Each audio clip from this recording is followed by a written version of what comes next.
Welcome back to the channel. This is going to be the video dedicated to Wingspan. Finally, I'm going to open my copy and all my collection. You'll find in the channel everything there. And this is going to be the base game. I know the game is not in English. This is the Portuguese version. But you get the idea of what can expect inside this box, as well as the rules how to play just the base game, because some things change with the expansion. Let's just focus on the base game. Very well known box artwork, and it has a solo mode, the famous automata mode you see here on the box. Let's see what is inside.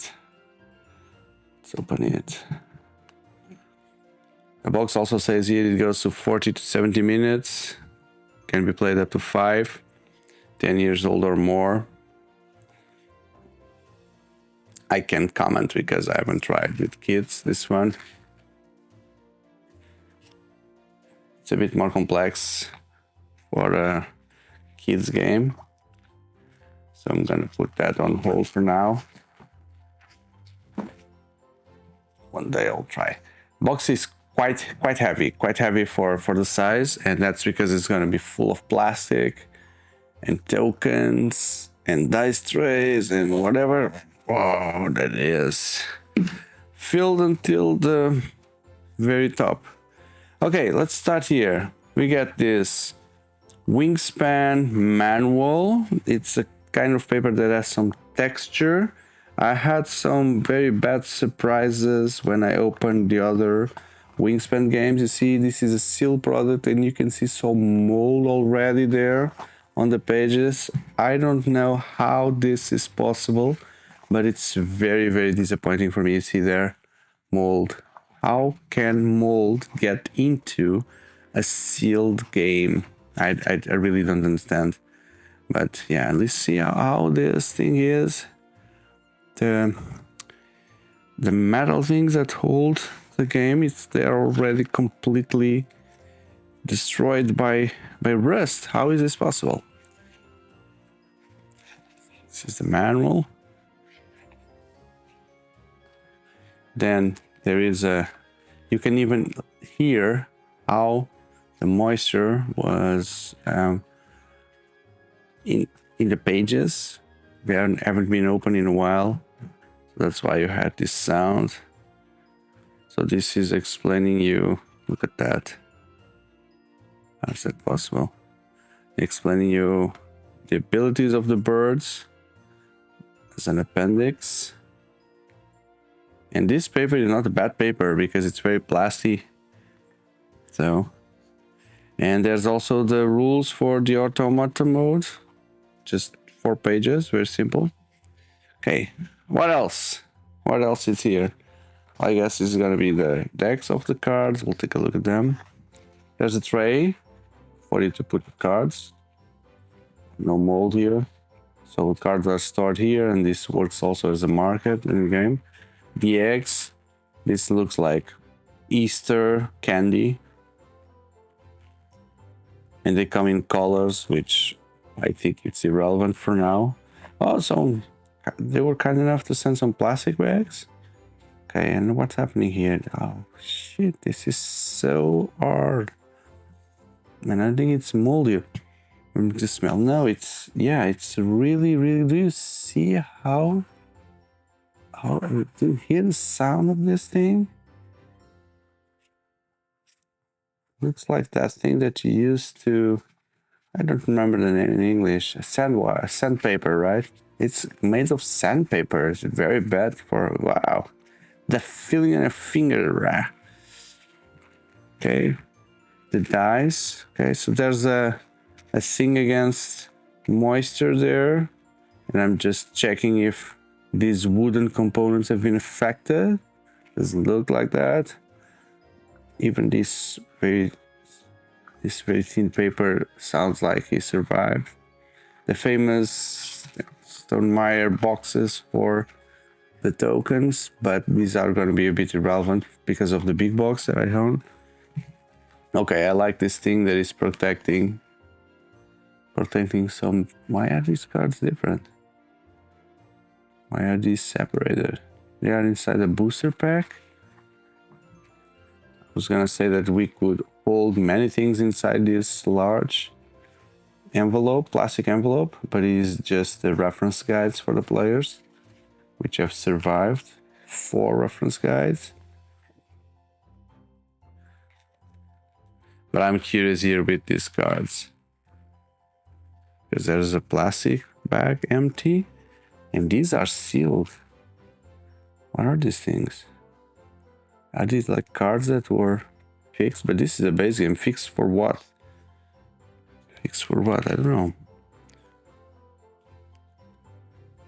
If we find them inside these decks, then we'll understand. But maybe I need to check the manual to see what these are. They kept the names in English, at least for these ones. Let me see. Yeah, they've kept the names in English. Just translated the powers and the lore of the birds. Where's the manual? Let's see if I can understand. Why are these cards separated? Component list. Bird cards. No, that's setup. 170 bird cards. I cannot count. I cannot count because they're all packed. So, okay.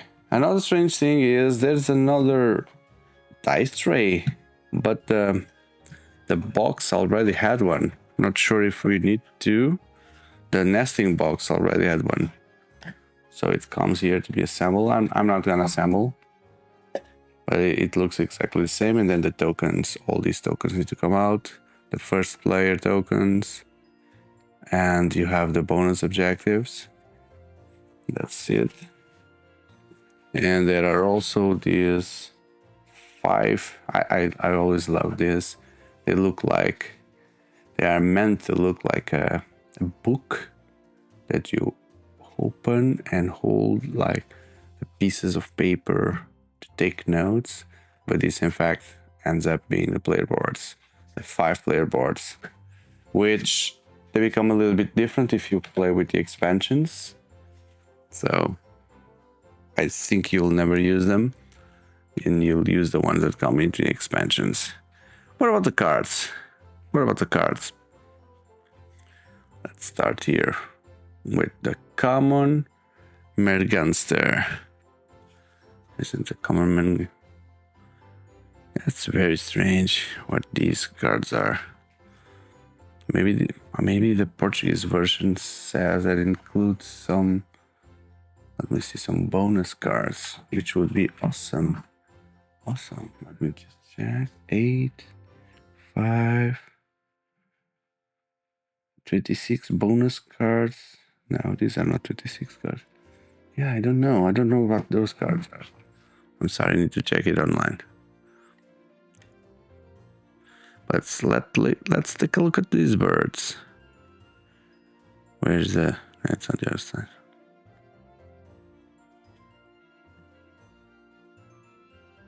Not the best plastic. Not the best plastic indeed. Come on. Go away, plastic. Look at that. Go away. Pff. Cool. The common Merganster. So basically a duck. A bit of help here how to read the cards. So there are going to be 3 habitats, and here on the corner you see which habitat this bird can go into, which will be the aquatic habitat. This is the cost for you to play it. It will require a food token of a fish plus anything else. Then you have the name of the bird, the illustration. This is the points that the bird is worth in the end of the game. The faction or the type of bird, and then how many eggs it can hold. See these things here, the eggs. And this is the reference of the wingspan of this bird. So when he opens his wings, he has 86 centimeters of wingspan, and that's how the circle closes with this game. Wingspan, it's an important thing. Then here you have the power of the bird, and here in the bottom you can see where this bird lives and some lore or facts about the bird. So I'm not going to read them all, it's impossible, but I want to see the artwork and show you, because I think the most attractive thing of this game is the artwork and how beautiful these cards look. The Dick Sizzle, Double-crested Cormorant, Downy Woodpecker, the Eastern Bluebird, Eastern Kingbird, Eastern Phoebe, Screech Owl, Fringo's Hawk, Fish Crow. From a certain moment they all look very similar. Franklin's Gull, Golden Eagle. So there's our expansion with birds from all different places in the world, but there are already birds, for example, from America, from Africa, from Asia. So I guess the birds that come into the expansion, they are specific from the regions. And the common global ones, you'll find it here. The Great Egret. These cards are difficult to shuffle. Great Prairie Chicken.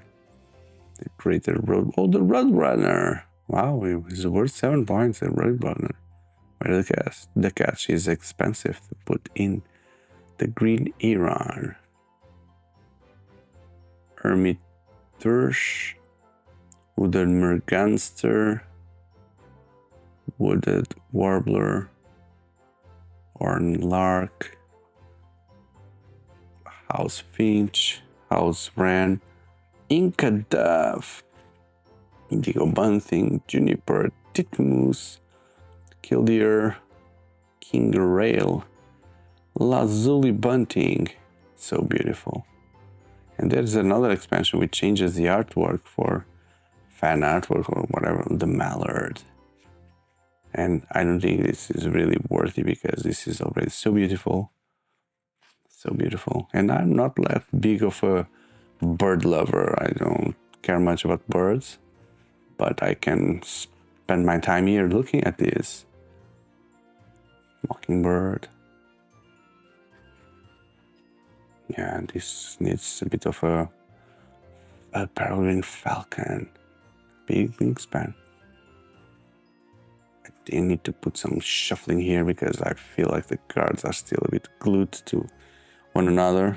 So these were the mostly aquatic or what? I don't know. Let's see. Let's see the remaining ones.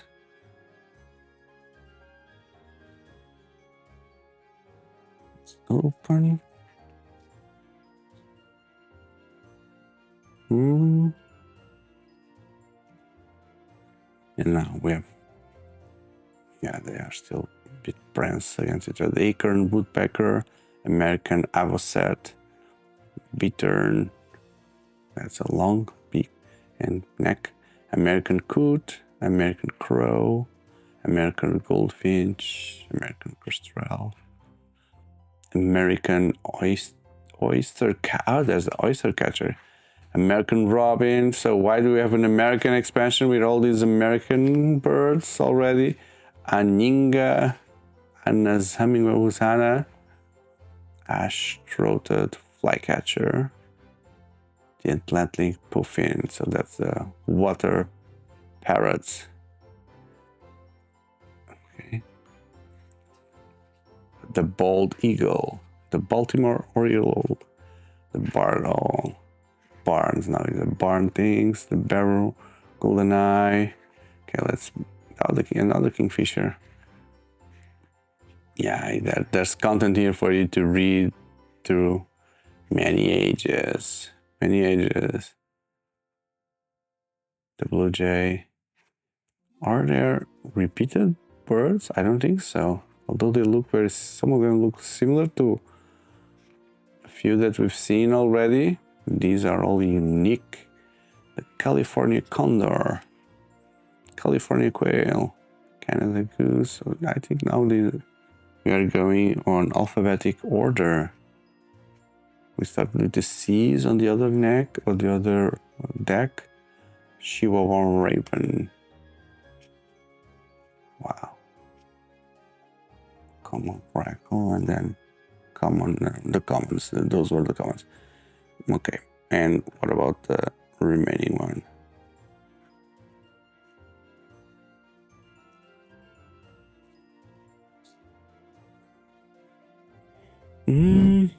What? No. Shoo. Purple Martin, Pygmy, Nutwatch, Red Crossbill. All the reds. Too many reds. Red-headed woodpecker, famous woodpecker, red shoulder, red-tailed hawk. Yeah. The smell. I'm just smelling the cards. They smell so good. So good. The mold didn't get into the cards. That's very good. Savannah Sparrow.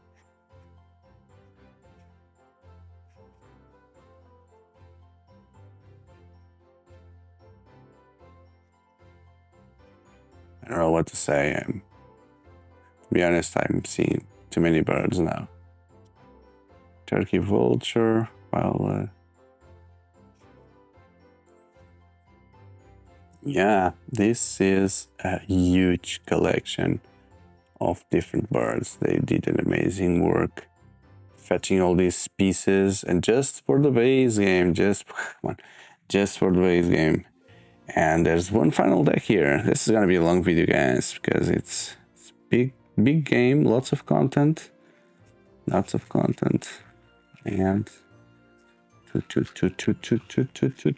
two.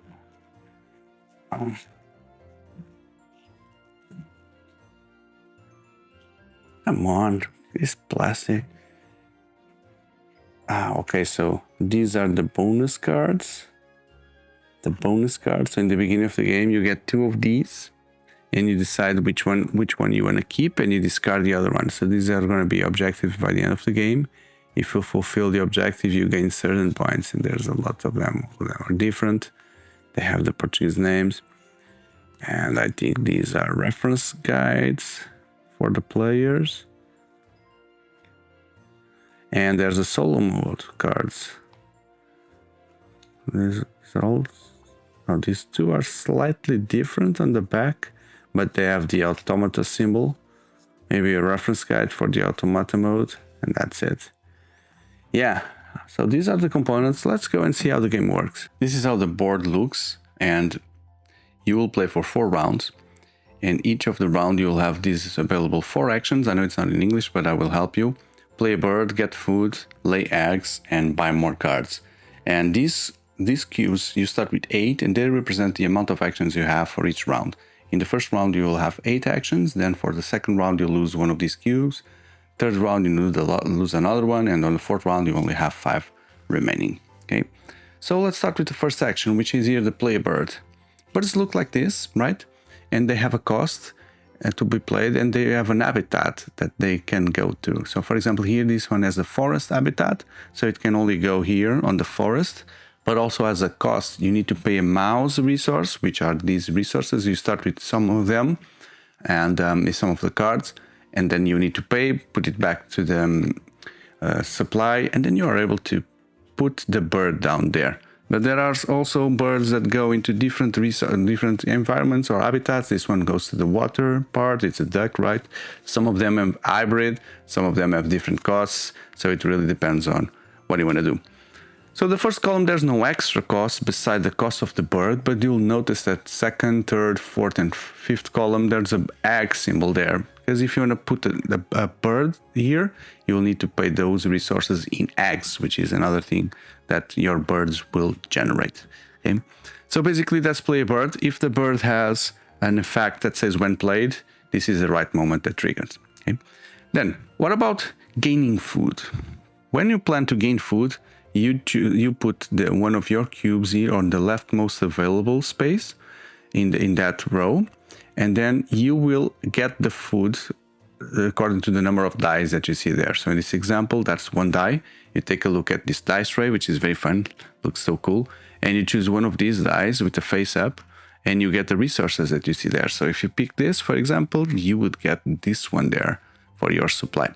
That's how you get the food, but you can decide if there are only if there are no more dice here, or if there are only the same face, like for example this is here, 2 fishes, you could re-roll everything and then pick it after that. Okay, then what you do after that is you move back your cube into this zone, and then you will activate all the cards that have an ability that looks like this on this kind of orange or brown that says when activated, and then all the abilities will be activated. And all these birds are different, they do different things. They either give you resources, they either allow you to get some points, tuck cards, lay eggs, whatever. Basically, this is how you set up your engine, because when you activate the birds, that's the moment you will trigger all the abilities and make your game progress very well and strategically move forward where you need. Okay. When going here, what's the difference here? So the difference is the birds, they need to be the yellow birds, as you can see. Yeah, and then when you activate the lay eggs, you put it here, you get 2 eggs, you can exchange resources for eggs. Here you could exchange, discard a card for another resource, and then you also move back everything and you activate all the birds you have until it goes back here to this section, which is very good. It's another level, another engine, so you could have a different engine here doing different things. And as you guess, the last row, you can also set up an engine. Here is you buy cards. So when you lay, there's nothing happening, but then when you decide to buy cards, depending on where you lay it, you either buy 1 card, 2 cards, or you can exchange eggs for extra cards. So that's where you get more birds. If all these things then are filled by birds, if you are that good of a player that you fill everything, when you activate the action, then you activate it here on this small corner, but very powerful here 4 eggs, 3 food, 3 cards. If you do this, it means like your game is going very, very well. What happens after the round's end is, in the beginning, you will randomly take 4 of these gold tokens, and they are double-sided, they work slightly differently. But then in the beginning of the game, you also choose if you want to play this version, which is majorities, or on this side, which is number of things. It's one of them is less competitive than the other, but regardless, imagine that randomly these were the objectives picked, right? So then on the end of the first round, you would see who has the majority of birds in grass, and then you would have one of your cubes goes here to lock down your place within this competition. So if you were first, you would get these 4 points. If you get second, 1 point, and then third and forward, and this is a game that goes up to 5, you get 0. Okay, so be careful with that. Also, if there are ties, then both players occupy the same place, and then if there are 2, they just sum the first and the second place, they split it among themselves, and then the third place and the rest goes forward. Okay, that's why you lose one of the cubes between rows, because the cube will stay here marking the points that you get for the end of the game according to these objectives that were also chosen randomly or not. Then on the other side, what you have is, imagine you would count the number of birds that you have, and imagine that you have like 5 here, you would get 1 point for each. So there's no ties, everyone just gets whatever they got. So it's going after extra points, basically. Super simple. And moving to the end of the game, the game comes with this notepad that has the solo mode on one side and the normal game on the other side. But basically, what you do is you count the points that are on the birds. Remember, so this, for example, is a good bird, gives you 8 points if you manage to put him down. And there's also the bonus cards, which are the cards that you get in the beginning of the game for your final game bonus, and the objectives in the final of the round, which are this one. You sum everything here, then each egg gives you 1 point, each food on cards, which is an ability that some cards will trigger, will give you also 1 point, and cards that are tucked below other birds, that also give you 1 point. So that's where your engine needs to work, or either to produce eggs, food, gather food, or tuck cards, depending on the type of bird that you have, if it is a collector, predator, or whatever. That's it. And whoever has the most points wins the game. This was Wingspan, the base game. Very simple, super curious to see what the other expansions bring, and the next videos will be bringing all the expansions of this amazing game and to take everything on the nesting box, which a video is already in the channel, and probably the expansions are as well when you see this. I hope you liked, to the point that you consider hitting that like button and subscribing. I'm building a playlist for Wingspan as well as for many other board games and card games. And if you like podcasts as the Table Talks, a podcast where I'm interviewing people to get to know their projects, their stories, their profiles while we play board games online. So I definitely think that you'll find interesting content in the channel to consider subscribing and to be part of this community. Thank you very much, and I hope to see you in the next videos. Goodbye.